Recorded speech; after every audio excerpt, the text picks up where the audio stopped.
자, 그러면 이제 오늘의 마지막 공부 주제는 21쪽의 제3절 법치행정의 원리죠. 자, 법치행정의 원리 뭐 대충 상식적으로 국가가 행정활동을 하려면 법에 따라야 된다는 뜻입니다. 좀 더 세부적으로 보면 법에 근거해서 법에 위반되지 않게 국민한테 행정 조치하고, 만약에 잘못된 조치로 국민이 피해를 보면 구제가 될 수 있어야 된다. 이런 내용이야. 단 하나만 캐치. 요게 이제 몇 년 전에 시험에 쓰였던 건데, 법치 행정하자는 목적이 어디에 있느냐? 법에 따라서 국가의 행정활동이 이루어지게 하자는 목적이, 근본 목적이 어디에 있느냐? 바로 과거의 역사적 경험. 군주가 지멋대로 통치를 하니까 국민의 자유 권리가 제대로 보장이 안 되더라. 응? 그러니 이제 아까 말했듯이 국민이 합의해서 만든 헌법과 국민의 대표기관이 만든 법률에 따라 행정을 하도록 제약을 둠으로써 국민의 자유 권리를 보장하기 위한 목적입니다. 응? 그러니까 법이라는 수단을 통해서 국가 권력이 함부로 행사되는 걸 방지하자는 게 목적이에요. 응? 따라서 셋째 줄 끝에 괄호치고 괄호 속에 이게 예전에 시험 문제로 쓰였던 틀린 지문입니다. 응? 법치주의, 법치행정하자, 법치주의를 행정에 적용해서 말할 때 법치행정 그러는 거야. 법치주의 하자 또는 법치행정하자는 거는 국가의 통치작용의 효율성을 높이자, 이런 목적과는 거리가 먼 겁니다. 응? 그런 목적 아니다. 한편 하나 더 하면 법은 어떤 역할을 할까요?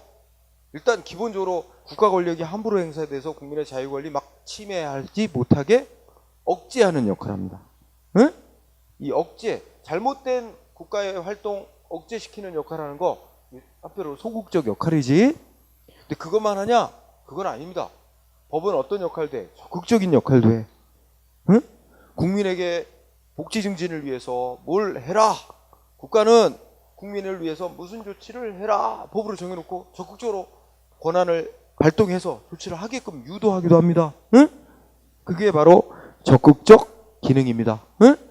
그래서 법은 두 가지 기능을 같이 한다.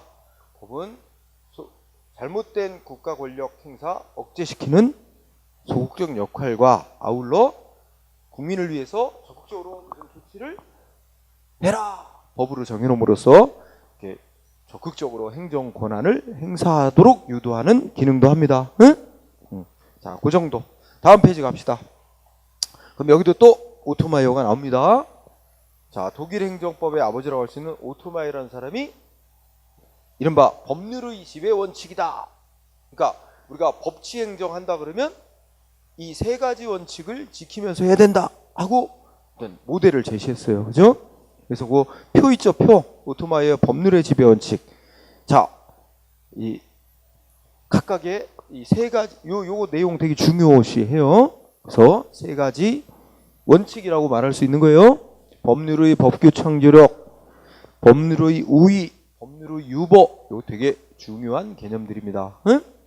용어이자 개념. 그럼 법률의 법규 창조력이라고 하는 거는 여기서 요 뜻을 이해하기 위해서 먼저 알아야 될 개념이 법규라는 말입니다. 응? 법규 창조력 할 때 법규 있죠? 그 법규라는 거는 쉽게 법 중에서 국민의 권리 의무에도 효력 갖는 법 있죠? 국민에게까지 효력 있는 법을 우리 법학에서 법규라고 칭합니다. 응? 그러면 법 중에는 국민에게까지는 효력이 없는 법도 있다는 말이에요. 그런 거는 법규가 아닌 법, 응? 비법규 이렇게 칭합니다. 응? 그러면 자, 예를 들면 법규가 아닌 거, 일반 국민들에게는 효력 없는 법, 응? 예를 들면 그 대통령이 만든 법 중에 공무원 복무규정 이런 거 있습니다. 그 공무원들에게만 적용되는 법이지 일반 국민들에게 적용되는 법은 아니죠. 그런 건 법규가 아닌 법입니다. 응? 서울대학교 학칙 같은 것도 일반 국민에게 적용되는 법이에요. 서울대 학생들에게 적용되는 법이죠. 그러니까 일정한 행정조직이나 이렇게 조직 내 구성원들에게만 적용되는 법일 뿐 일반 국민의 권리 의무에 적용되는 법은 아닌 것들도 있어요. 응? 법은 그래서 이것도 나중에 상세히 배우는데, 일단 그렇다면 국민의 권리와 의무에 효력 갖는 법규의 성격 갖는 법을 만드는 거는 오로지 국회가 법률로 정해놓는 거에서 시작이 돼야 된다. 응? 국민의 권리와 의무에 효력 갖는 법규는 누구만이 만들어낼 수 있냐? 국민의 대표기관이라고 할 수 있는 국회만이 법률로 만들어낼 수 있다. 응? 이런 원칙입니다. 여기 세 가지 원칙 다 오늘날 다 원칙을 받아들이고 있습니다. 응? 그래서 국민의 권리와 일단 가장 국가의 최고법인 헌법에서 이제 국민의 기본적인 권리와 의무 이런 걸 선언을 해놓죠. 응? 그렇지만 더 구체적인 건 국회가 법률로 정해놓고 더 세부적인 건 어떨까요? 국회에서 법률을 만들면서 요거에 관련된 더 세부적인 건 대통령이 정해라, 장관이 정해라 해서 행정위원이 만들 수도 있어요. 국민에게 효력 갖는 법을. 하지만 행정기관은 자기가 만들고 싶다고 독자적으로 국민의 효력 갖는 법을 만들 수는 없어요. 응? 국회는 독자적으로 국민의 효력 갖는 법률을 만들죠. 하지만 대통령이나 장관은 국민의 효력 갖는 법을 독자적으로 만들 수는 없고 뭐로부터 권한을 받아야 돼요? 국회로부터 뭐뭐 만들어라 이렇게 권한을 받아야만 만들 수 있어요.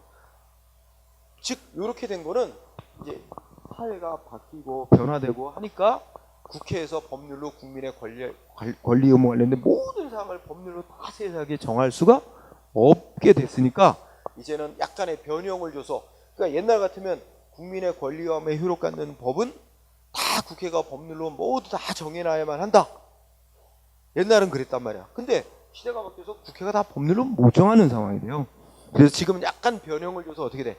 국민의 권리와 의무에 효력 갖는 법을 중요하고 핵심적인 꼭 국회가 법률로 정하되 세부 사항은 국회가 행정기관에게 권한을 정하라고 권한 주면 행정기관도 만들 수는 있게끔 이렇게는 변형을 했지만 그러나 어쨌든 출발은 뭐로부터 시작해야 돼?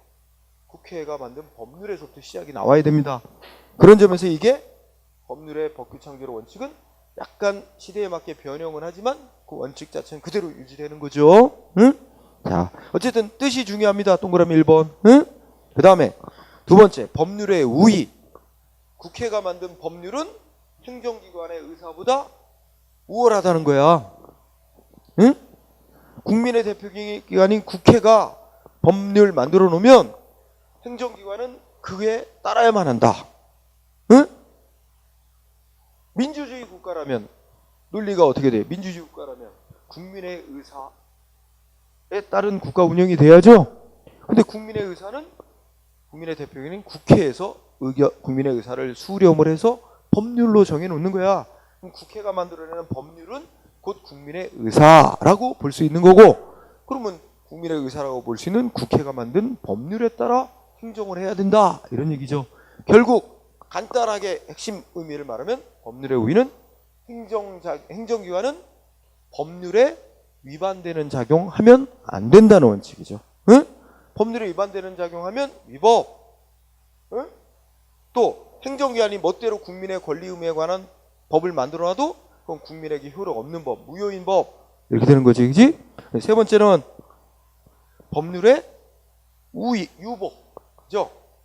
이거는 국민의 권리와 의무에 관해 효력 미치는 어떤 행정 활동을 하려면 어떻게 해야 돼? 행정기관이 국민의 권리 의무에 효력 미치는 행정 활동을 하려면 국회가 만든 법률에 그런 행정 활동을 하도록 법률에 정해져 있어야 된다는 얘기야.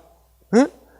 행정기관이 국민에게 일반 국민의 효력 갖는 활동을 하기 위해서는 그런 활동을 하도록 그 권한을 주는 게 국회가 만드는 법률로 정해놓도록 맡겨져 있다는 뜻입니다. 응?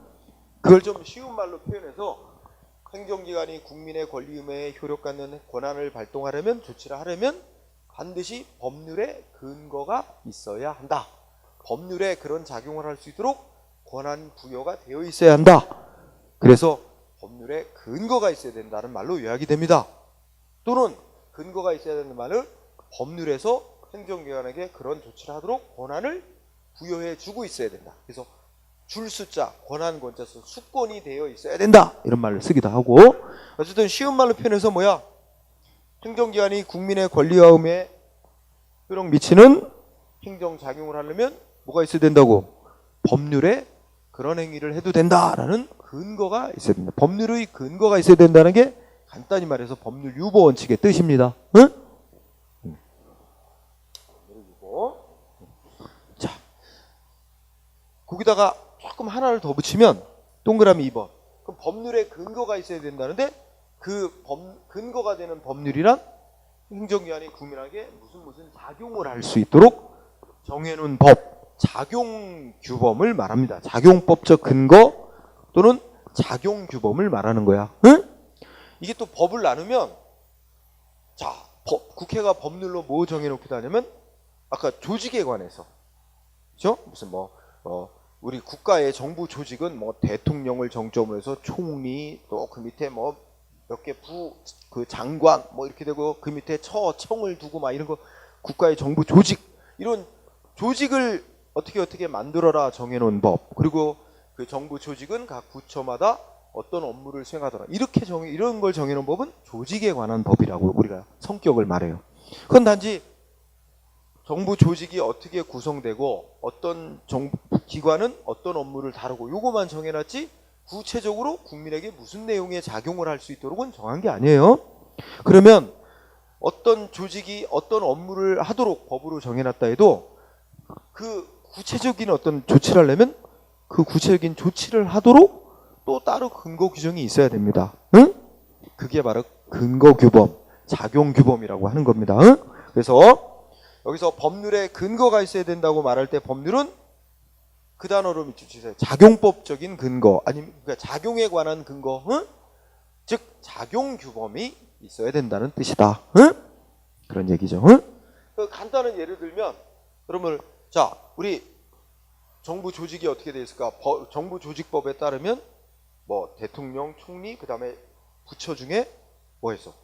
기획재정부가 있어, 그죠? 거기는 기획재정부 장관이 있고, 그럼 기획재정부 밑에 또 누가 있어? 뭐가 있냐면 국세청이 있어요. 그럼 국세청 밑에 또 지방국세청, 세무서 이렇게 또 지역별로 우리하고 제일 가까운 게 세무서장이야. 세무서. 그럼 세무서장이 무슨 임무를 부여받았겠어요? 세금 부과 징수하는 업무를 부여받았죠. 그럼 세금 부과 징수 업무 부여됐다면 세무서장은 뭐 마음대로 지 마음대로 세금 막 새로 만들어내고 세금 종류 만들어서 막 부과 징수할 수 있어요? 우리에게 세금 부과 징수하는 업무 부여됐으니까 너 이런 세금 내. 지멋대로 세무서장이 세금 만들어낼 수 있어? 안 되지. 그거 따로 무슨 세금은 어떤 요건에 해당하는 사람한테 얼마만큼 징수토록 한다는 그 세금 구체적인 세금 부과 및 징수에 관한 규정이 따로 있어야만 세무서장도 세금을 부과 징수할 수 있는 겁니다. 응? 세금 부과 업무를 다루는 조직이라 해서 아무 세금이나 막 징수하는 건 절대로 안 되는 거죠. 그래서 지금 내가 세무서장이 세금 부과 징수 업무를 담당하도록 법률로 정해져 있지만 그건 조직법이고 조직법적인 규정이고 임무에 관한 규정이고 그 임무에 관한 규정만 갖고는 세금 부과 징수 못해요. 무슨 세금을 누구한테 어떤 정도로 부과할 수 있는지 따로 근거 규정이 있어야 된다. 그런 걸 작용법적 근거 규정이라고 합니다. 그래서 전에 한번 나온 적이 있습니다. 자, 그래서 뜻을 잘 보고요. 그 밑에 판례가 소개됐는데 뭐 여기서 굳이 구체적으로 안 봐도 괜찮습니다. 나중에 뒤에 가서 또 나올 때 설명을 할게요. 그러면 23쪽으로 가서 3번 발달 과정. 예. 자, 여러분 여기 발달 과정 이 부분은 그렇게 뭐 많이 나오는 건 아니에요. 여기도 가끔 나오긴 하는데 거기에 무슨 용어를 일단 알아둬야 되냐면 형식적 법치 표에서 형식적 법치주의, 실질적 법치주의 이런 용어 나오죠. 요거 잠깐 이해가 뒷받침이 돼야 됩니다. 응? 자, 어디서 이제 논의가 되냐? 우리가 조금 아까 그런 얘기했어. 법치주의라 국가는 법에 따라서 운영돼야 된다. 응? 그럼 법치주의 하자는 근본 목적은 어디에 있다 그랬어요? 국가 권력 함부로 행사되면서 국민의 자유 권리 막 침해되는 걸 방지하기 위한 목적, 즉 국민의 자유 권리 보호가 근본 목적이에요. 법치주의 하자는. 응? 그런데 이 근본 목적을 벗어나게 법제도를 만들고 운영하는 이런 사고방식이나 그런 제도를 형식적 법치주의라고 칭합니다. 응? 그러니까 겉모습, 형태만 법에 따라 운영하는 것처럼 돼 있지 실제는 뭐야? 원래 법치주의는 근본 목적과는 거리가 먼 제도 운영 이런 걸 형식적 법치주의라고 칭하는 거예요. 응? 그래서 예를 들면 우리 예전에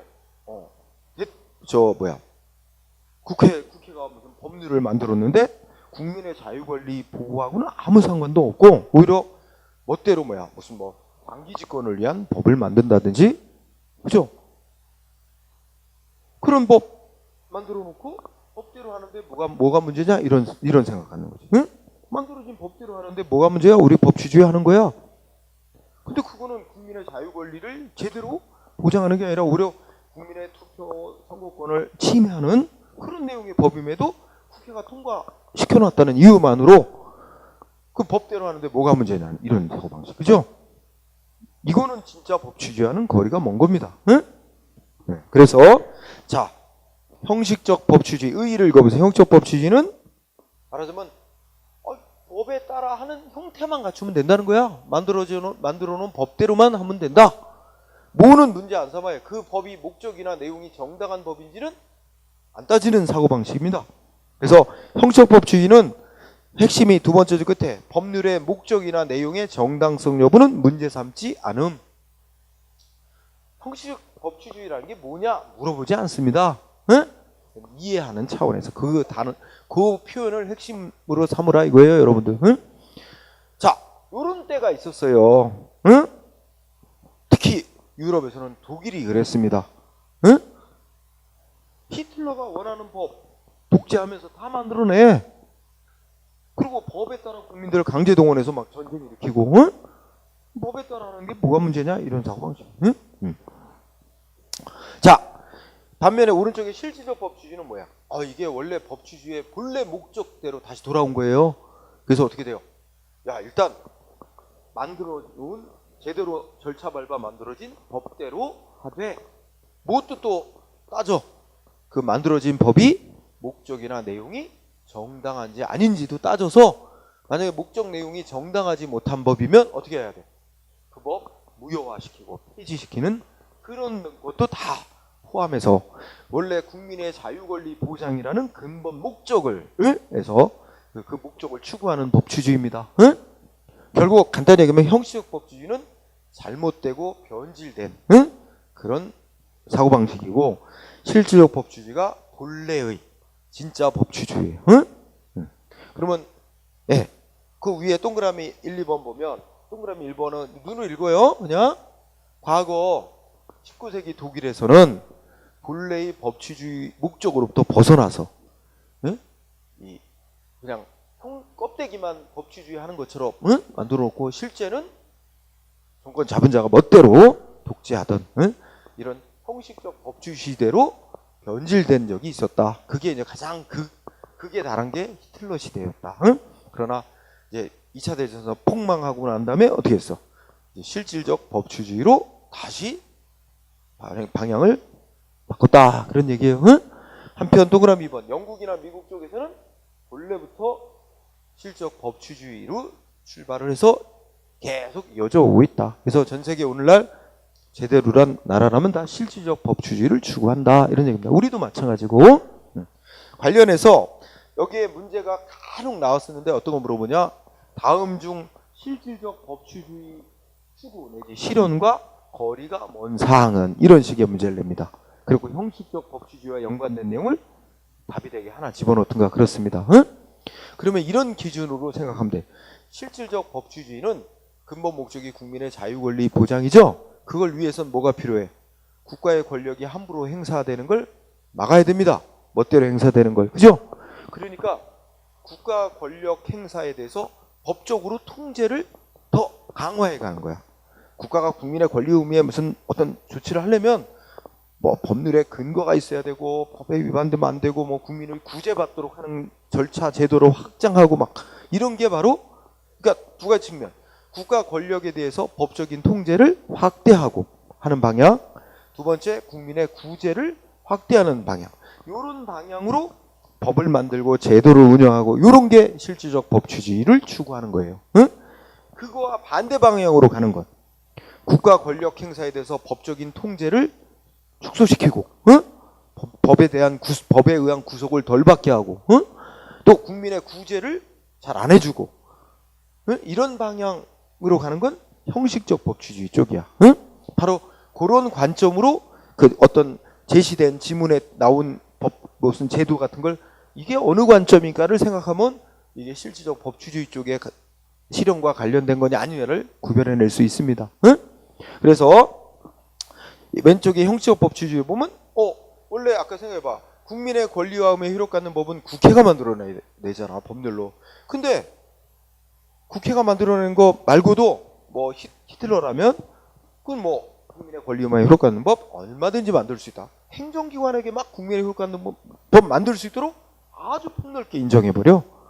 이러면 이 아까 말한 법률의 지배원칙 이거 위반하는 거예요. 응? 그렇죠? 멋대로 막 국민의 효력받는 법을 행정기관이 막 만들 수 있도록 허용하면, 그죠? 그 다음에 또 어떻게 돼? 응? 그 동그라미 4번에 보면은 응? 법률 유보의 적용 범위를 축소한다 이런 말 나오죠? 뭐야? 법률에 근거하지 않고도 행정기관이 멋대로 국민의 권리 의무에 막 조치할 수 있도록 하는 걸 폭넓게 인정한다는 뜻이 돼버리는 거예요. 법률에 근거 없어도 막 조치하게끔. 응? 그러면 그만큼 국민의 자유 권리가 행정기관에서 멋대로 침해될 가능성이 높아지는 거죠. 응? 네. 그래 왔단 말이에요. 그죠? 그 다음에 5항. 아까 배운 용어 나옵니다. 열기주의. 그죠? 열기주의를 택하면 국민이 억울하게 피해를 당했어도 소송할 수 있는 사항이 법률에 딱 열거된 사항만 소송할 수 있기 때문에 그게 아니면 소송 못하게 되는 거야. 구제가 안 되는 거죠. 구제가 넓혀지지가 않는 거죠. 그런 거. 또 공무원이 법에 위반되게 직무를 수행해서 손해가 났어. 그래도 어떻게 돼? 옛날에는 그럼 공무원이 잘못해서 손해를 야기한 거니까 공무원한테 배상받아라. 국가가 언제 공무원한테 직무 위법하게 수행하라고 시켰느냐? 국가는 배상할 책임 없다. 그래서 옛날에는 국가의 배상 책임을 손해배상 책임을 인정 안 했어요. 응? 왜 인정 안 할까? 응? 그 인정을 안 하면 어떤 결과가 돼? 국민이 손해배상을 못 받는 일이 많아져요. 왜? 공무원이 돈이 있어야 배상을 해주지. 돈이 없는 공무원이 많은데 어떻게 배상을 해? 그러니까 공무원에게 배상하도록 정해놨어도 배상을 못 받는 일이 많아. 그래서 오늘날은 어떻게 돼? 공무원이 잘못한 행위를 잘못하면 국가가 손해를 배상하도록 하고 대신에 국가가 공무원한테 경우에 따라 이거 물어내. 국가가 다시 공무원한테 다시 받아내는 경우가 있을 수는 있어도 일단 국가가 배상을 피해자한테 해주도록 합니다. 어쨌든 그래서 오른쪽에 가면 시적법치주의 행정기관이 멋대로 국민에게 효력받는 법 만드는 거 통제합니다. 응? 그죠? 그 다음에 동그라미 3번 합헌적인 법률에만 우위를 인정한다. 그러니까 목적이나 내용이 정당치 못한 법은 폐지되도록 하고 정당한 목적 내용 가진 법만 이제 따르도록 강제할 수 있어요. 응? 이제 이런 거죠. 네. 그 다음에 4번 둘째 줄에 법률 유보의 범위 확대. 법률에 근거가 있어야지만 국민에게 행정 조치할 수 있는 범위를 점점 확대해 갑니다. 과거에 비해서 점점 확대. 그리고 그래서 국가의 행정권 행사 멋대로 못하게 통제를 강화하는 거죠. 그리고 5번 개괄주의 국가의 손해배상 책임 인정 다 이게 국민의 구제 권리 확대해가는 쪽으로 제도 만들고 운영하는 거예요. 그죠? 자, 그래서 여기서 혹시나 질문은 뻔해. 실질적 법치주의와 거리가 먼 사항 물어라는 거야. 응? 그렇게 했을 때 골라낼 수 있어야 돼요. 아까 그런 두 가지 관점에서 생각을 하라 그랬어요. 국가 권력 발동을 통제하는 쪽으로 가는 거. 그죠? 그 다음에 국민의 구제를 확대해가는 쪽으로 가야만 실질적 법치주의와 관련이 되는 거다. 응? 그 기준으로 생각하라 그랬어요. 그러면 자, 그 다음 얘기는 뭐냐? 네 번째. 왼쪽 페이지에서 공부한 법률 우위 원칙, 법률 유보 원칙 하고 한번 비교를 해봅시다. 자, 뜻은 이미 공부했죠.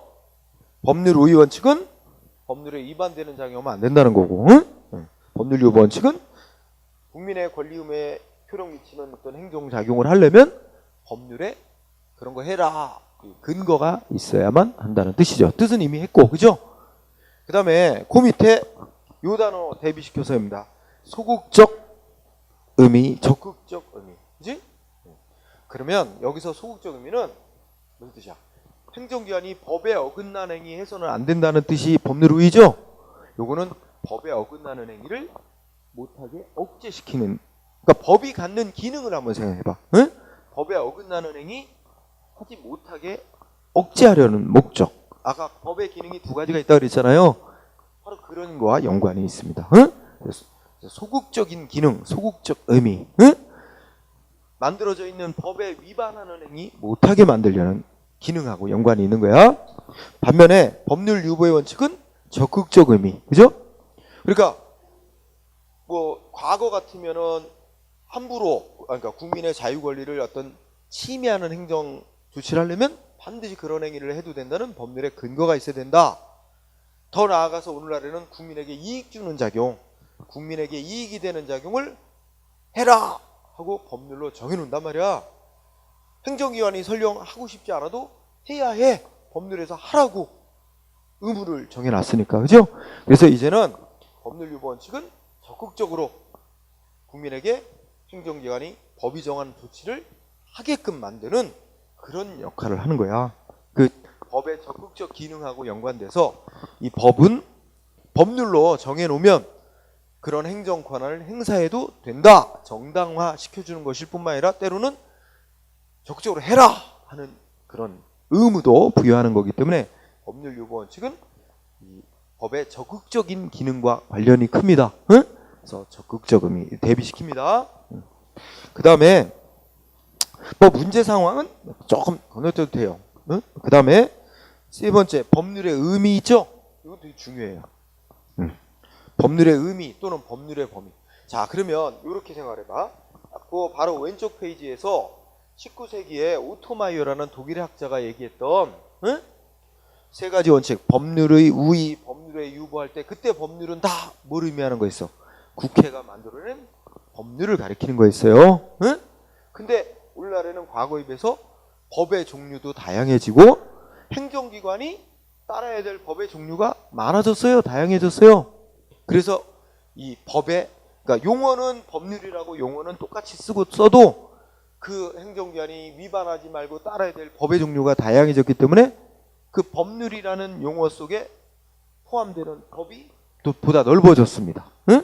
그래서 자, 법률 우위의 원칙은 용어 표현은 법률이라고 표현하고 있지만 우리가 뜻을 생각해봐. 행정기관은 원래 19세기에는 국회가 만든 법률에 위반하지 말아야 됐지만 우리나라에서는 법이 다양해지고 행정기관이 위반하지, 국민한테 사이에 행정할 때 위반하지 말아야 될 법들의 종류가 다양해졌어. 그러면 위반하지 말아야 될 법들은 다 포함되는 거야. 응? 그러니까 행정기관이 법에 위반하지 말아야 된다는 뜻처럼 넓혀지게 된 거고, 그래서 결국 법률 우위 원칙에서 행정기관이 위반하지 말아야 될 법률이라는 것에는 실제 국회가 만든 법률만이 아니라 모두 포함이 되는 거야. 예? 뭐 불문법도 다 포함이 되는 거예요. 불문법도 위반하면 안 되는 법이야, 행정기관이. 그래서 아주 핵심으로 공부하면 여기서 법률 우위 원칙에서 말하는 법률, 위반하지 말아야 될 법률 속에는 모두 포함된다고? 불문법도 포함되는 거야. 응? 요게 핵심. 그런데 오른쪽에 법률 유보 원칙은 행정기관이 국민의 권리 의무의 효력까지는 조치, 작용을 할 때는 법률의 근거가 있어야 된다지. 근데 이 법률은 어떻게 돼? 국회가 만든 법률의 근거가 있어야 되고, 또 다만 오늘날 변화된 사정으로 그러면 다 법률로 다 못 정한다 그랬죠? 그래서 국회가 국민에게 행정조치하는 것에 관해서 뭐뭐뭐 세부사항은 대통령이 정해라, 이렇게 해서 대통령이 국민에게 행정작용할 수 있는 근거가 되는 내용을 세부사항 정해놓으면 그것도 국민한테 행정권한 행사하는 근거가 될 수 있어요. 그러니까 그래서 뭐 포함해? 위임명령 포함한다 그러지? 위임명령이라는 게 법률로부터 정하라고 권한을 받아서 행정기관이 만들어 놓은 법이에요. 그것도 행정권 발동의 근거가 되는 거가 조금 넓어진 거지? 그렇지만 결정적으로 뭐는 포함이 안 돼?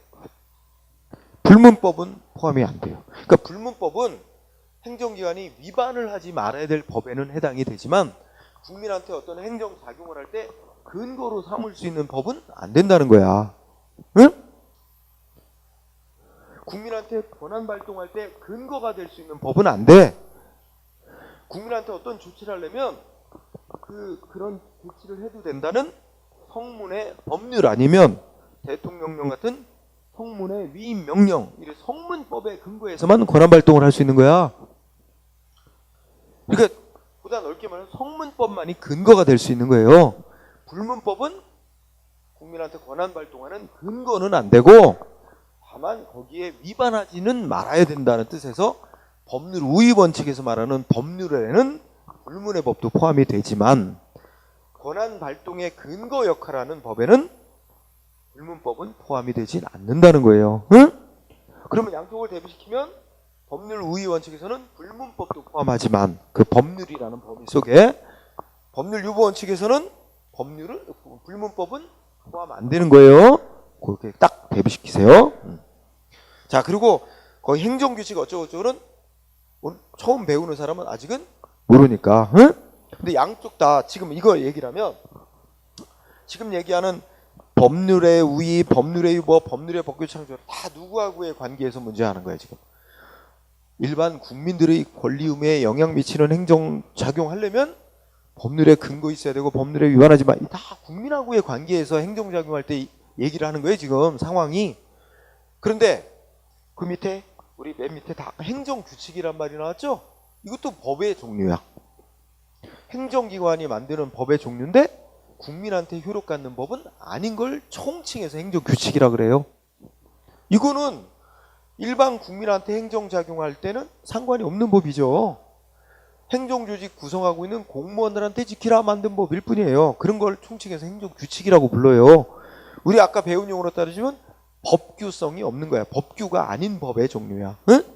그래서 이런 것들은 법률 유보에서 말하는 행정 권한, 국민한테 행정권 행사 발동하려면 근거가 되는 법에도 해당이 되는 거가 아닐 뿐만 아니라 행정 규칙은 국민하고 사이에 효력이 관계된 법이 아니, 효력 갖는 법이 아니기 때문에 이 행정 규칙에 어긋나게 국민에게 뭐 권한을 행사 조치를 했다 그래서 그 국민하고 사이에 행정 규칙 위반했다고 위법한 행위로 평가되지 않습니다.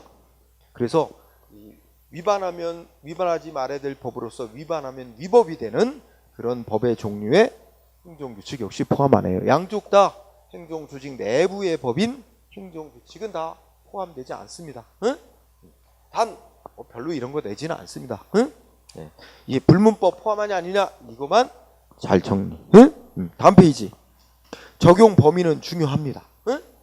적용 범위 중요해서 어떻게 돼요? 법률 우위 원칙은 어디까지 적용된대? 우리가 모든 행정 영역 중에 어디까지? 빠짐없이 모든 행정 영역. 응? 자, 키워드 모든 행정 영역. 그리고 생각을 해봅시다. 법률 우위 원칙 뜻이 뭐였어? 뭐였어요? 법에 오늘날의 넓어진 의미로는 법에 위반되는 작용하면 안 되는 거야.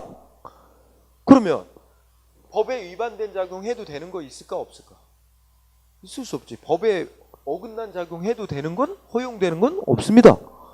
그러니까 법에 어긋나는 작용하면 안 된다는 건 예외 없이 모든 행정 영역에 적용됩니다.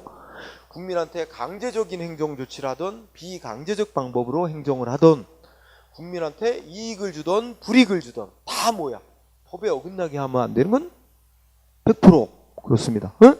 그러니까 법에 어긋난 작용해서는 안 되는 법률 우위 원칙은 모든 행정 영역에 적용되는 거지만 오른쪽에 법률의 근거가 있어야 국민한테 행정 조치할 수 있다. 응? 이거는 뭐야? 행정 작용 중에서 법률의 근거가 있어야만 할 수 있는 작용이 있고 법률의 근거 없어도 행정기관이 독자적으로 알아서 할 수 있는 작용도 있다고 봅니다. 응? 그래서 이거는 모든 영역이 다 법률의 근거가 있어야만 되는 게 아니라 법률의 근거 없이 해도 되는 그런 작용도 인정되기 때문에 모든 영역은 아니고 일정한 영역까지만 법률 유보 원칙에 적용이 된다는 거야. 응? 그래서 예를 들자면 우리 나중에 공부하겠지만 국민한테 강제하는 것도 아니고 국민한테 단지 협조 요청하는 데 불과한 작용이라면 어떻게 돼? 법률에 근거 없이도 행정기관이 할 수 있다. 알아서 응? 뭐 이런 거 인정하거든? 그런 걸 우리가 행정 지도한다 그러는데 그런 건 그러면 우리가 행정법적인 용어로 행정 지도, 국민에 대해 강제성 없는 권고 조치 같은 거 하는 건 법률 유보 원칙 적용 안 된다, 안 받는다. 맞는 말이 되는 거야. 응? 자, 그렇게 모든 영역, 일정한 영역, 일단 이렇게 대비시키고요. 네, 여기까지만 해도 괜찮아요. 나머지 영역 뭐 별로 그렇게 잘 다루지 않는 거니까 양쪽을 잘 대비시켜주기 바랍니다. 그러면 그 밑에 판례가 소개됐는데, 예, 다 이제 1번, 2번 다 중요한 판례입니다. 응? 중요한 판례로서 자 1번을 보면 동그라미 1번 뭐라고 되어 있어요? 자, 같이 볼까요? 자, 수용자는 감옥에 갇혀 있는 사람이죠. 이런 사람들도 다 국민의 한 사람이기 때문에 헌법이 보장하는 권리 다 보장돼야 된단 말이야. 다만 이 수용자를 비롯하여 국민의 자유와 권리를 제한할 필요가 있을 수 있죠. 왜? 사회 질서도 유지해야 되고, 응? 뭐 등등 목적을 위해서.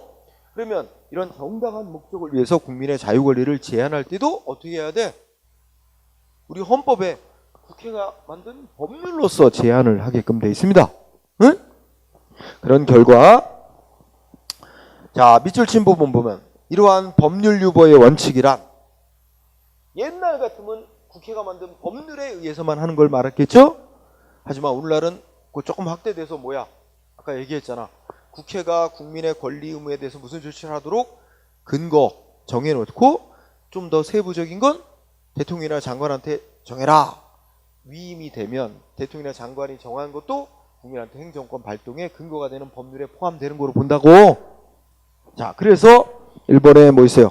법률 유보 원칙은 반드시 국회가 만든 법률에 의한 규율만을 뜻하는 게 아니라 응? 법률에 근거 있어야 된다 하는 걸 말하는 거다. 응? 그러므로 국민의 기본권을 제한하는 방식이 반드시 국회가 만든 법률에 의해서만 제한이 돼야 된다는 게 아니라 법률의 근거를 두면서 뭐예요? 법률의 근거를 두면서 법률로부터 정하도록 권한을 받아 위임을 받아 만들어놓은 맨 마지막 줄로 뭐 있어요? 위임 입법에 의해서도 국민의 기본권 제한할 수 있다. 응? 그러니까 국민의 권리를 제한할 수 있는 법은 법률인데 원칙은 응? 근데 국회가 법률에 의해서 행정기관에게 정하도록 권한을 줘서 행정기관이 정해놓은 것도 그걸 위임입법이라고 부른다면 그죠? 위임입법도 국민의 권리를 제한하는 근거가 될 수 있는 법이다라는 뜻입니다. 이 판결은 응? 네. 자 비교적 네. 최근에 문제가 나오는 겁니다. 응? 그래서 동그라미 2번도 기본권을 제한하는 법률 유보 원칙은 반드시 법률로만 제한할 수 있다는 의미가 아니라 법률에 의해서 제한을 하되 직접 법률이 아니라 법률로부터 권한을 위임받아 만들어놓은 위임 명령, 위임 입법에 의해서도 제한할 수 있다는 걸 포함하는 거다라는 의미입니다. 자, 그래서 그러면 사실 동그라미 1번하고 2번이 같은 내용을 담고 있는 건데 출제자라면 보다 내기 편한 거는 짧게 똑같은 의미인데 짧은 2번을 많이 낼 거예요. 응? 2번이 더 압축적으로 표현되어 있습니다. 그죠? 자, 동그라미 2번을 더 중시하면 돼요. 응? 자, 그 다음에 제 번호 2번 예산. 자, 우리 판결문에 이렇게 돼 있죠. 우리 국민의 세금을 걷어서 어디에 쓰느냐 이거 정해놓은 게 예산입니다. 행정부가 예산 짜서 국민의 대표기관인 국회에 승인을 동의를 거쳐야만 돈을 걷고 사용할 수 있습니다. 세금을 걷고 사용할 수 있죠. 그래서 예산도 행정부가 짜서 국회에 의결을 거칩니다. 응? 그러면 법률도 어떻게 돼요? 국회에서 의결합니다. 응? 그래야 효력이 생길 수 있죠. 그러면 뭐라고 나왔어? 예산도 크게 보면 일종의 어떻게 돼요? 따라야 될 법규범에 해당한다고 볼 수 있습니다. 따라야 될 의무가 있는 거죠. 예를 들면 국회가 통과시켜주는 대로 예산 집행을 해야 될 의무가 있습니다. 행정기관 어디에 얼마 쓰도록 승인된 대로 써야 돼요. 그래서 예산도 넓게 보면 일종의 법규법이긴 하지만 뭐야? 법률과 마찬가지로 국회 의결을 거쳐 제정되고 하는 건 법률과 같은 점이 있지만 법률과 다른 점은 뭐예요? 국회가 법률 만들면 법률은 누구 지켜야 돼요? 누구누구가 지켜야 돼요? 국민도 따르도록 지키도록 구속을 하고 국가기관도 다 따르도록 구속하죠. 응? 하지만 국회에서 통과시킨 예산은 국가기관만 따르도록 구속할 뿐 국민도 따르도록 구속하는 건 아니다. 그러면 핵심 예산은 누구를 구속하지는 않는다는 게 핵심이야. 국민까지 구속하는 건 아니다. 응? 예산은 법률하고 다르게 국민을 구속하는 효력은 없다. 그러면 판결문에 쓴 건 아니지만 요거를 재해석하면 국회가 통과시켜준 예산의 근거에서는 국민의 자유권리 침해하고 이런 행정권한 발동할 수 있는 근거가 되는 법은 될 수가 없다는 겁니다. 그래서 마지막 줄에 예산은 법률유보 원칙에서 말하는 법률에 포함되는 것일 수는 없다. 왜? 국민에게 효력받는 법이라고 볼 수가 없기 때문이라는 이유입니다. 응? 예, 그런 이유로 보시고 자, 그 다음에 다섯 번째 시간이 좀 갔죠? 다섯 번째 법률유보 적용 범위에 관한 학설이 있죠? 예, 여기는 뭐 상세한 설명은 좀 피하겠는데 자, 우리 아까 위에서 법률유보의 적용 범위는 모든 행정 영역은 아니라 그랬고 일정한 행정 영역까지만 적용이 된다 그랬죠? 근데 그 어디까지 적용돼야 되는지 어떤 행정작용을 하는 데까지만 법률에 근거가 있으면 되고 어떤 행정작용은 법률에 근거 없이 해도 행정기관이 해도 되는지 이거에 대해서는 또 견해들이 여러 개 있어요. 역사적으로도 이제 역사적 과정을 거치면서도 견해가 다르게 등장했고 그래서 뭐 침해 유보설부터 쭉 나옵니다. 그죠? 자, 근데 학설을 보면 뜻이 대부분 유추가 됩니다. 침해 유보설은 침해라는 단어를 보면 국민의 이익을 침해하는 행정 조치할 때는 법률에 근거가 있어야 된다는 주장입니다. 그럼 반대로 생각하면 국민의 이익을 침해하는 조치가 아니면 어떻게 돼? 법률에 근거 없어도 행정기관이 알아서 할 수 있다. 이런 말이 되는 겁니다. 응? 오직 침해하는 조치만 법률에 근거가 있어야 된다라고 주장하는 견해입니다. 응? 근데 오늘날은 너무 좁게 범위를 잡다고 해서 잡고 있다 그래서 비판을 많이 받습니다. 그 다음 학설들은 다 좀 더 넓게 보자는 견해예요. 넓혀. 그래서 권력행정유보서는 어때요? 키워드가 권력행정이니까 국민한테 강제하는 거 있잖아요. 응? 일방적으로 행정기관이 결정 내리고 막 이런 행위 있잖아. 그런 조치는 국민한테 이익을 주던 불이익을 주던 일방적으로 국가가 우월적 지위에서 결정하는 그런 권력적인 행정 조치는 뭐야? 꼭 법률에 근거가 있어야만 할 수 있는 거로 봐야 된다. 이런 얘기죠. 뭐가 조금 넓혀졌어. 침해유보서보다 국민에게 이익이 되는 작용이라 하더라도 국가가 우월적 지위에서 일방적으로 결정하는 행위, 즉 권력적으로 하는 행위는 이것도 법률에 근거 있어야 된다. 그러니까 그게 조금 더 넓혀진 거죠. 그러더니 야, 이것도 부족하다. 국민의 자유권리 보장에서 이것도 부족하다. 더 넓게 봐야 된다는 게 세 번째 학설 급부행정유보설이에요. 응? 여기서 급부행정은 국민에게 무슨 사회보장 서비스라든지 응?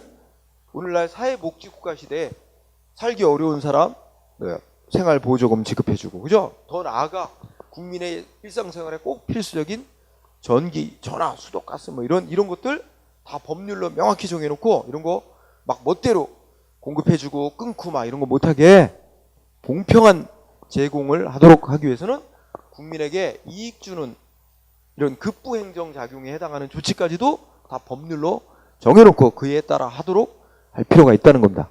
그러면 이걸 조금 더 이해하기 시키면 급부행정이라고 하는 것 속에는 뭣도 들어가냐면 비권력적으로 이익 주는 거.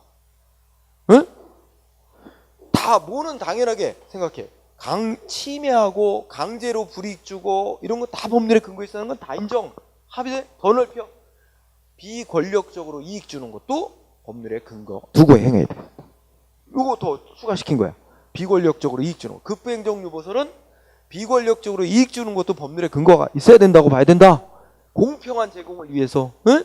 이런 얘기입니다. 응? 자, 그 다음 학설은 전부예요. 전부. 야, 뭐 국민한테 이익 주는 행정작용이냐, 불이익 주는 거냐, 뭐 권력적으로 하는 거냐, 이런 거 따지지 말고 모든 행정작용은 다 법률에 근거가 있어야만 할 수 있는 거로 보는 게 맞다. 이 전부요소 말 그대로. 그죠? 아, 쉽잖아, 전부. 그러면 이런 학설은 도대체 근거를 뭐로 삼냐? 여기서는 근거를 또 공부해요. 근거, 동그라미 2번. 국민주권주의, 의회민주주의. 이게 이 학설 주장하는 사람들의 근거예요. 응? 국가의 주인은 국민이며 국민의 의사를 국회가 대변해서 법률을 만든다. 응? 그러면 민주주의 국가라면 민주주의 한다 그러면 당연히 국민의 의사라고 볼 수 있는 국회가 만든 법률에 따라 모든 행정이 이루어져야 민주주의 원리에 맞다. 이런 주장하는 겁니다. 일견 타당성이 있어 보이기도 하지만 또 하나의 중요한 국가 운영 원리를 생각 못하고 있어요. 권력 분립 원리를 생각 못하고 있어요. 응? 이 학설은 국회만이 국민의 대표기관이라고 전제를 깔아요. 아니 대통령도 국민이 선거로 뽑은 사람이에요. 국민을 대표하는 기관이에요. 그러면 대통령이 속한 행정부도 어느 정도 국민의 대표성이 있는 기관인데 오로지 국회만 국민을 대표하는 기관이라고 전제를 까는 것도 좀 문제고, 그리고 이렇게 되면 행정부는 독자적으로 할 수 있는 게 하나도 없어요. 응? 전부 다 국회가 모든 행정작용 국회가 법률로 만들어놔야만 할 수 있는 거라 행정부는 옴싹달싹 못하고 입법부인 국회에 완전히 종속돼 버립니다. 그러면 우리가 입법부, 행정부, 사법부 간에 대등하게 권력을 나눠가지고 견제 균형 시스템을 이룬다는 권력 분립 원칙에 비춰볼 때 요즘 문제가 있다는 비판을 받죠. 그래서 별로 지지를 못 받습니다. 응? 전부유보서는 그 논거와 권력 분립 원칙에 안 맞는다는 비판까지 다 문제로 나왔었습니다. 응? 그래서 말씀을 드린 거고, 그 밑에 중요사항 유보서는 또 내용을 잘. 자, 중요사항 유보서는 제목을 생각해 보세요. 제목 보고 뜻을 생각해 보세요. 어휴, 중요한 사항이라면 꼭 법률에 정해놓고 그에 근거해서 하도록 해야 될 필요가 있고, 안 중요한 사항이라면 법률에 안 정해놔도 행정기관이 알아서 해도 되는 이유로 보자. 이거 학설 치고 너무 단순해. 그죠? 결국 관건은 꼭 국회가 법률로 정해놔야만 할 수 있는 중요한 사항이라는 게 도대체 뭐냐 하는 게 관건이 되겠죠? 자, 여기서는 그만큼 꼭 국회가 법률로 정해놔야만 할 수 있는 행정작용을 국민의 헌법에 의한 기본권과 관련된 사항이라고 얘기를 합니다. 중요한 단어, 국민의 기본권 관련 사항, 키워드 찾았어요? 네? 네. 동그라미 1번에 있죠? 국민의 기본권과 관련된 사항은 중요하고 본질적인 사항이기 때문에 그건 누가 정해야 돼? 국회가 꼭 법률로 정해놓고 그에 근거해서만 할 수 있는 거다. 응? 이렇게 주장하죠. 보고. 자, 동그라미 2번도 중요.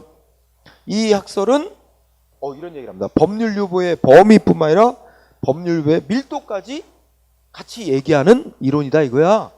그러면 여기서 앞에 법률 유보의 범위는 동그라미 1번에서 말한 거예요. 국민의 기본권과 관련된 중요하고 본질적인 행정작용은 법률의 근거가 있어야 된다. 이게 법률 유보의 범위를 얘기한 거예요. 근데 이 학설은 거기에다 하나 더 보태. 오른쪽에 뭐 법률 유보의 밀도라 그러지. 밀도 내지 강도. 이거는 그러면 중요한 사항은 국회가 법률로 정해야 되는데 그 중요한 사항도 중요도에 따라 또 나눌 수 있대. 중요한 정도에 따라. 그래갖고 진짜로 중요한 건 세부 사항까지도 국회가 빠짐없이 법률로 정해야 되는 게 있고, 중요한 사항인데 좀 덜 중요한 사항은 어떻게 돼? 그거는 핵심만 국회가 법률로 정하고 나머지 사항은 행정기관 니네가 정해라고 국회가 권한을 넘겨줄 수도 있는 사항. 이렇게 나눠볼 수 있다는 거야. 응?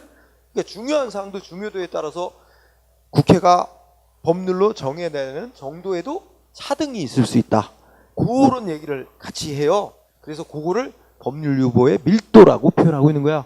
국회가 법률로 정해놔야 되는 정도에도 차등이 있을 수 있다는 얘기입니다. 응? 그래서 2번 되게 중요. 그래서 이와 연관돼서 동그라미 3번 나옵니다.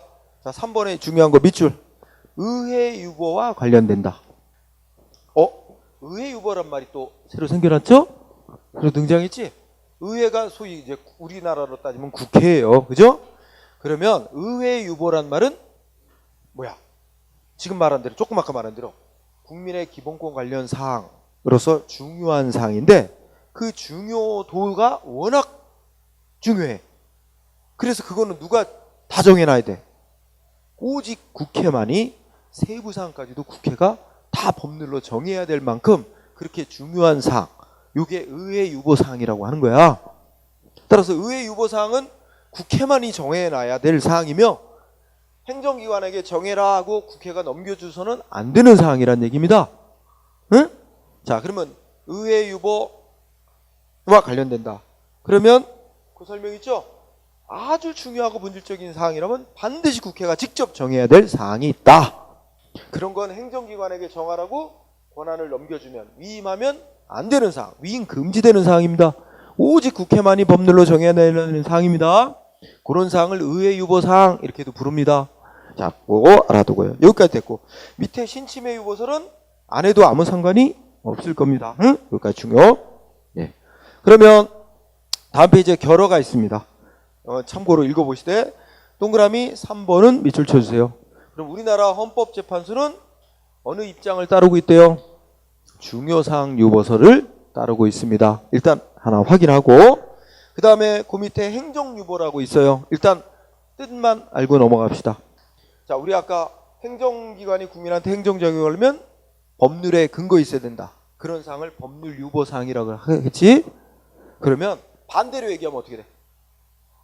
법률에 근거 없어도 행정기관이 독자적으로 알아서 할 수 있는 그런 사항을 행정유보사항이라고 합니다. 응? 아까 모든 행정작용이 다 법률에 근거가 있어야만 하는 것은 아니라고 보는 게 일반적입니다. 그러니까 법률에 근거 없이 행정기관이 할 수 있는 그런 사항을 행정유보사항, 그런 영역을 행정유보 영역 이렇게 표현한단 말이야. 행정유보 그러면 핵심 연결되는 게 뭐야? 법률에 근거 없이도 할 수 있는 사항. 응? 그러면 이런 관계 되죠. 법률에 근거가 있어야 할 수 있는 행정 그런 작용을, 그런 사항을 법률유보사항이라고 하고 근거 없어도 할 수 있는 작용을 행정유보사항 이렇게 표현한다면 법률유보사항, 법률유보 영역이 확대되면 어떻게 될까? 행정유보 영역은 축소되고 법률유보 범위가 축소되면 행정유보 범위가 확대되고 그런 관계야, 둘의 관계는. 응? 자, 어쨌든 일단 하나 뭐라고요? 행정유보 내지 행정유보 사항 뭔 뜻인가만 기억하세요. 그래서 이런 지문이 뜰 수 있어요. 오늘날 행정유보 영역 범위가 확대되고 있다. 그러면 맞을까 틀릴까? 틀려. 오늘날은 어느 영역이 확대되는 거야? 법률유보 영역이 확대되고 있는 거야. 법률에 근거가 있어야만 할 수 있는 행정작용 범위가 확대되기 때문에 행정유보 영역은 오히려 축소돼 가고 있어요. 네. 그런 말 지문 쓰일 때 법률유보, 행정유보 뜻을 알아야 맞는지만 틀리는지 알 수 있죠. 그런 차원에서 행정유보의 뜻을 알고 가자는 겁니다. 응? 자, 그러면 이제 마지막 사항이 관련된 판례들입니다. 자, 뭐 설명 안 해도 대충 많이 알 수 있을 거예요. 그래서 특히 판례 2번이 매우 중요합니다. 판례 2번. 판례 2번이 바로 우리 헌법재판소가 무슨 입장, 무슨 결에 따르고 있다는 걸 명확히 보여주고 있습니다. 중요하고 본질적인 사항, 특히 국민의 기본권과 관련된 사항이라면 직접 국회가 법률로 정해놔야만 한다. 그래야만 그러한 법률로 정해진 근거에 따라 행정기관이 국민의 기본권 제한하고 이렇게 할 수 있다는 거죠. 그래서 단순히 법률에 근거가만 있으면 충분하다는 의미가 아니라 국민의 기본권에 관해서 중요한 사항에서 꼭 국회가 법률로 정해야 된다는 요구까지 포함하는 게 오늘날의 법률유보 원칙이다. 그리고 의회 유보 원칙이라는 말까지 썼습니다. 그래서 2번 꼭 중시하고요. 네. 그 다음에 오른쪽에 가서 자, 일단 시험에 잘 나오는 중요한 거 5번, 6번, 7번 꼭 해야 됩니다. 5번, 6번, 7번. 자, 5번 텔레비전 방송 수신료, 소위 시청료입니다. 시청료 돈 납부해야 돼요. TV 한 대당 2,500원씩 내야 됩니다. 그러면 이 시청료를 징수하는 거는 국민의 재산권이라고 하는 헌법이 보장하는 국민의 기본권과 연관된 작용입니다. 그러면 시청료를 걷는 거, 시청료를 얼마로 금액을 정하는 거, 이거 다 국민의 재산권이라는 기본권 관련된 중요한 사항이니까 시청료 금액을 얼마로 할지 누가 정해야 된다는 거야? 국회가 직접 시청료 얼마로 한다. 법률로 꼭 정해놔야 할 사항이라는 겁니다. 이게 핵심이죠. 근데 이제 문제는 과거에 국회가 직접 시청료 얼마라고 법률에서 정해놓지 않고 위임을 했어요. KBS에게 정하라고. 그래가지고 그게 위법이라고 판결이 난 거예요. 그래서 지금은 법률로 2,500원으로 딱 명시돼 있습니다. 자, 그 다음에 6번 설명 생략해도 다 알 수 있는 겁니다. 군인의 군 복무기간 얼마로 할 거냐, 그리고 그 복무기간 중에 뭐 휴가 기간을 넣을 거나 뺄 거냐, 아파서 병원에 입원했던 기간을 복무기간에 포함시킬 거냐 뺄 거냐, 이런 거는 국민의 기본적인 의무와 관련된 중요한 거기 때문에 어떻게 돼? 직접 국회가 법률로 정해야 할 사항이다. 자, 7번 거기 세 가지가 들어있는데요. 동그라미 1번, 동그라미 1번의 키워드 밑줄 자치적인 사항입니다. 동그라미 1번의 키워드는 자치적이다. 그러니까 일단 냄새가 나. 자치적인 건 알아서 자율적으로 알아서 정하고 해라, 이렇게 해도 되는 영역이겠지? 자치적인 사항이라면 반드시 국회가 직접 정해야 될 필요는 없다는 얘기야. 자치적인 사항에 해당하는 거라면 국회가 대략 정하고 니네가 나머지는 알아서 정하고 해, 이렇게 해도 괜찮다는 거죠. 응? 단 동그라미 2번 두 개 단어. 자치적인 사항이라도, 응? 자치적인 사항이라도 쭉 가면 특히 뭐와 관련되면, 응? 뭐 국민의 기본적인 권리 의무와 관련된 뭐예요? 본질적인 사항이라면 그건 어떻게 돼? 그건 국회가 직접 정해놔야 되는 사항이다. 응? 그러니까 자치적인 사항이더라도 국민의 기본권과 관련된 중요하고 본질적인 사항이라면 그건 국회가 직접 정해놔야 될 사항이고, 그건 니네가 알아서 정해 하고 위임하면 돼, 안 돼? 안 될 사항이다. 응? 자, 이렇게 두 가지. 그런데 문제가 된 사안은 뭐야? 3번에 국가유공자 단체의 대의원을 선출하는 방법. 이게 문제의 핵심입니다. 국가유공자 단체마다 대의원을 선출하는 방법. 요거는 국회가 어떻게 선출하고 몇 명을 뽑아라, 직접 법률로 정해야 될 사항이냐 아니냐가 쟁점이 된 거야. 그럼 뭐에 달려있어 이게? 이게 중요하고 본질적 국민의 기본권 관련된 중요하고 본질적 사항이냐, 아니면 뭐 그렇지 않은 영역으로서 자치적인 사항이냐, 이런 게 문제다. 여기에 따라 달라지겠지? 법원은 어떻게 본 거야? 국가유공자의 대의원의 숫자, 선출 방법, 이거는 중요하고 본질적 사항 아니고 자치적인 사항이라고 본 거예요. 자치적인 사항. 응? 그죠? 그래서 이건 자치적인 영역에 속하고, 두 번째 끝에 중요하고 기본적이고 본질적 사항 아니다. 그러면 결론은 뻔한 거지. 국회가 직접 법률로 안 정해놔도 괜찮은 사항이다.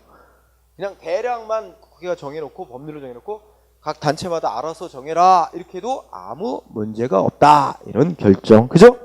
자, 그 다음에는 9번 10번도 해야 됩니다. 자, 5분만 더 취소하면, 자, 9번은 거기 도시 및 주거환경 정비사업 뭐 이런 거 한다 그러죠? 뭐 이거 넓게 보면 이거 재개발 사업 비슷한 거예요. 자, 그런데 그런 거 하려면 어떻게 해야 돼?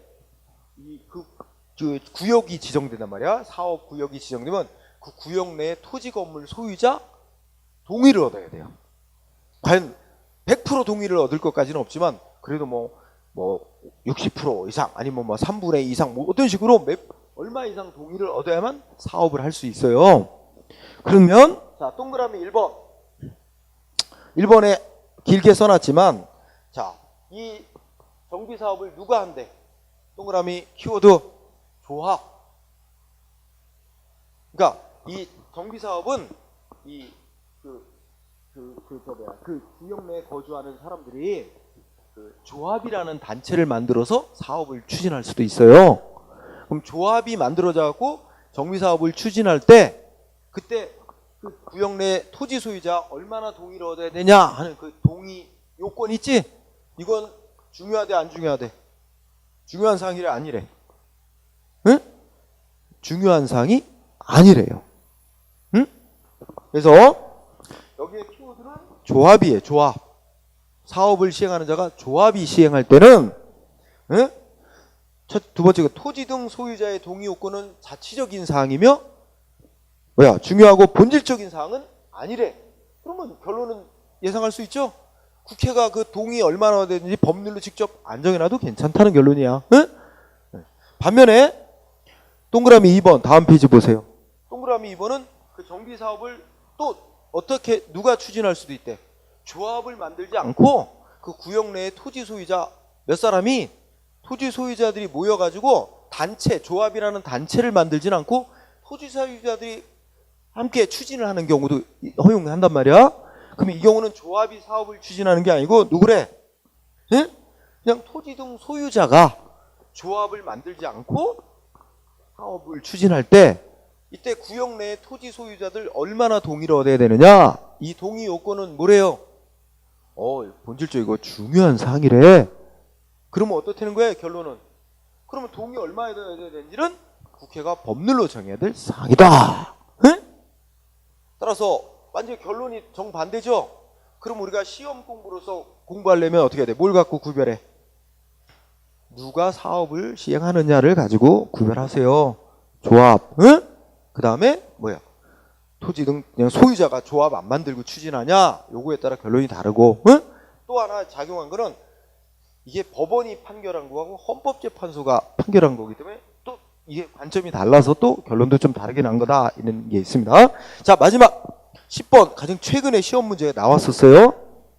자, 우리 예를 들어서 인천시 의원이 응? 자기 시의원으로서 업무를 수행하는데 이게 인력이 모자라서 힘들다. 그래가지고 뭐야 보좌관을 더 두고 싶대. 그래가지고 뭐야 유급이니까 보수를 주고 그래서 그런 걸 요구하니까 인천시 의회에서 어떻게 했어? 그 시의원마다 유급 보좌관을 둘 수 있게 조례로 정해놨단 말이야. 근데 이게 법률로 꼭 정해놔야만 할 수 있는 사항인데 지방자치단체가 조례로 정해놓고 할 수 있는 거냐 아니면 뭐야 법률로 근거가 정해져 있어야만 할 수 있는 거냐 이게 이제 쟁점이 됐던 거야. 응? 결론은 어떻게 됐어요? 지방의회 의원에 대해서 유급 보좌 인력을 두는 거는 뭐야 어쩌고저쩌고 이렇게 중대한 뭔가를 가져오는 것으로서 개별 지방의회가 조례로서 마음대로 정해놓고 할 수 있는 사항이 아니라 국회가 법률로서 정하고 해야 될 중요한 사항이라는 뜻입니다. 그러니까 결론은 뭐겠어? 예를 들어서 여기 지방의회가 인천시 의회가 이런 걸 정해놨으면 이건 뭐야? 무효예요. 이 조례는 무효로 판명이 나는 겁니다. 응? 그렇죠? 예. 그래서 이렇게까지. 그래서 오늘 공부 조금 시간을 오버했지만 너무 잘 참고 들어주셔서 고맙습니다. 자, 오늘 여기까지 하고 마치도록 하겠습니다. 수고하셨습니다. 네.